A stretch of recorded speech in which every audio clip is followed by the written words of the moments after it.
এই রক্তদান শিবির সেই বিচার পেল না, এই বিষয়ে কি বলবেন?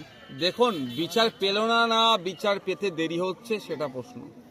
সিবিআইয়ের হাতে দায়িত্ব ছিল এটা সঠিক তদন্ত করে কোর্টকে সাবমিশন করা, কোর্ট তারপরে এটাকে ডিক্লেয়ার করবে কিভাবে শাস্তি দেওয়া যাবে না দেওয়া যাবে। কিন্তু দুর্ভাগ্যের বিষয় সিবিআই ব্যর্থ হয়েছে, অপদার্থ সিবিআই তার দায়িত্ব সে পালন করেনি। এবার কেন দায়িত্ব পালন করেনি? অর্থের বিনিময়ে চুপ করে গেল, না প্রশাসনিক কোনো বোঝাপড়া ছিল, না শাসক রাজনৈতিক দলের চাপ ছিল, এটা সিবিআই ক্লিয়ার করতে পারবে। এটার জন্য মনে হয় একটা ইনভেস্টিগেশন হওয়া দরকার। কেন 90 দিনের মধ্যে চার্জশিট দিল না সিবিআই?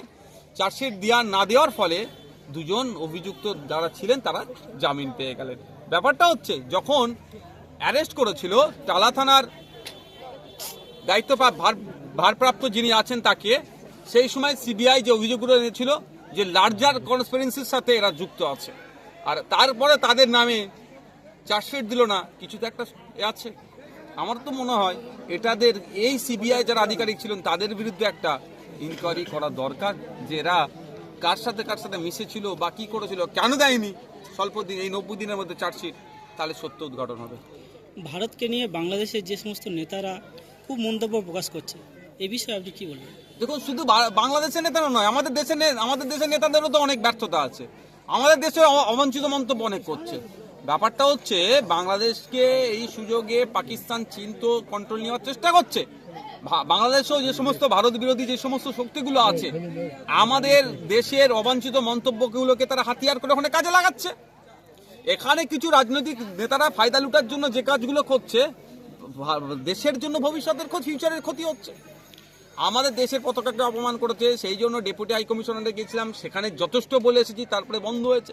কিন্তু যেভাবে এই কথা চালাচালি হচ্ছে, কে বলছে চট্টগ্রাম দখল করে নেবো, কে বলছে কলকাতা দখল করে নেবো, এইগুলো দিয়ে দুই দেশের সুসম্পর্ক এগিয়ে যায় না। আমরা চাই দুই দেশের সুসম্পর্ক এগিয়ে আসুক। আমাদের দেশ সবসময় এই অগ্রাসন নীতিতে বিশ্বাসী নয়, সবসময় বন্ধুত্বপূর্ণতে বিশ্বাসী। তাই বাংলাদেশ আমাদের প্রতিবেশী রাষ্ট্র, দুই দেশের সম্পর্ক গড়ে উঠুক আমরা চাই। আর যারা ওই অবাঞ্ছিত মন্তব্য করছে তাদের ভাতভিত কিছুই নাই, এই সুযোগে তারা ভোট কাজে লাগাতে চাইছে। শেষ প্রশ্ন, কলকাতায় অস্ত্র পাওয়া যাচ্ছে, এই বিষয়ে কি? শুনুন, যে অফিসার্সগুলোকে, যে আইবি, ডিআইবি, এসবি যাকে বলুন না কেন, যে প্রশাসনের কাজ হচ্ছে এগুলোকে আটকানো, সেই প্রশাসনকে দিয়ে তো বিরোধীদেরকে আটকানোর চেষ্টা হচ্ছে। ফলে সাবজেক্ট ছেড়ে অবজেক্টের দিকে যাচ্ছে। যখন যে প্রশাসনের দরকার নাকা চেকিংয়ে, সেই সময় কি হচ্ছে, নওশাদ সিদ্দিকীকে চেকিং করা হচ্ছে। যে প্রশাসনের দরকার নাকা চেকিং, সেই সময় পীরজাদা কাসেম সিদ্দিকীর গাড়ি থেকে নাকি কিছু অবৈধ জিনিস আছে, সেই জন্য চেক করার জন্য করা হচ্ছে। এগুলো তো বিরোধীদের আটকানোর চেষ্টা হচ্ছে। ফলে কি ওই সময় দুষ্কৃতীরা বেরিয়ে যাচ্ছে, ফলে কলকাতায় অস্ত্র আসছে, এই জন্য প্রশাসন ব্যর্থ।